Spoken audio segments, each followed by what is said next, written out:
You know that feeling when you've got a good camera, you've spent the money, you've learned the basics, you've learned the reps, but the photos still aren't where you want them to be. They're clean, they're sharp, but they just don't hit like the ones you see from your favorite photographers. They don't stand out. They don't feel like something people would remember. You keep posting, but the growth never comes. And you start to wonder, is this just as good as I'm going to get?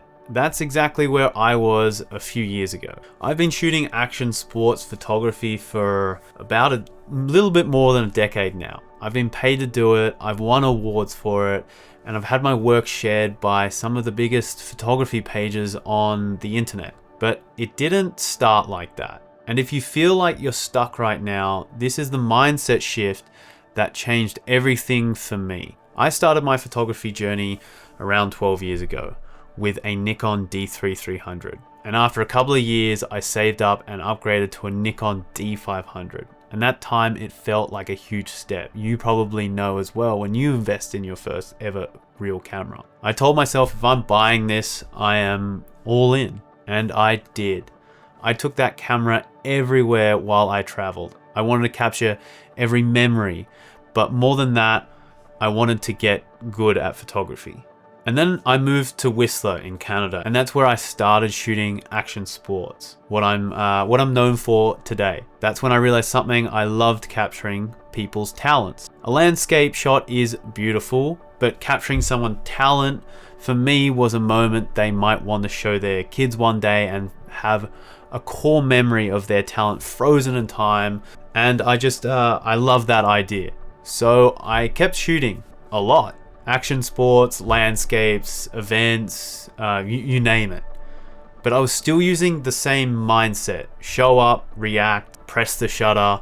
And eventually, I hit a wall. I wasn't getting worse, but I wasn't getting better. The good shots that I got, most of them just came from being in the right place at the right time. I didn't feel like I owned them. I wasn't really building a style or a process. I kept seeing other photographers getting noticed, winning awards, getting magazine spreads, building followings on Instagram, and I just couldn't figure out how to do that, how to get to that next level. So I did something different. I got into video because I wanted to challenge myself again and I wanted to grow. But honestly, photography at that stage, I just didn't feel like I was growing anymore. I kind of hit a wall. So I started filming mountain bike and snowboard movies, producing full-length projects, sequencing visuals, telling real stories. And it was a whole different game. Like, more effort, more failure, way more problem solving. I pushed myself so hard, I almost quit countless times. I had relationship issues, felt pressure from deadlines, sponsors, and those films did well. The first one, mountain bike one, cracked 700,000 views. The snowboard one cracked about 50,000. But more importantly, they taught me two major things: patience and resilience. And they forced me to plan. Eventually, I picked up my stills camera again. I was doing it on the side a little bit with video work, but still not taking it seriously. But I picked it up again partly because I was burnt out and I needed something fresh again. But this time I brought something back with me.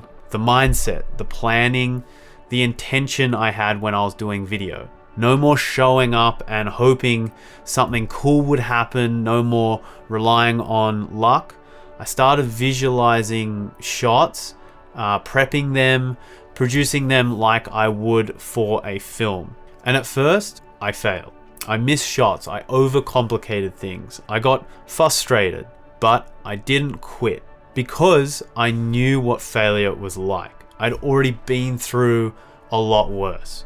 So I kept on problem solving, adjusting, and eventually my photos started to feel like they were improving. Not just good, but intentional, like planned and recognizable. In that first year back with this new mindset from video, everything changed. I won the Sony Alpha Awards for New Zealand and Australia for the Sports Category Award.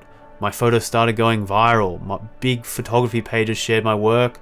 articles were written, people started following my journey.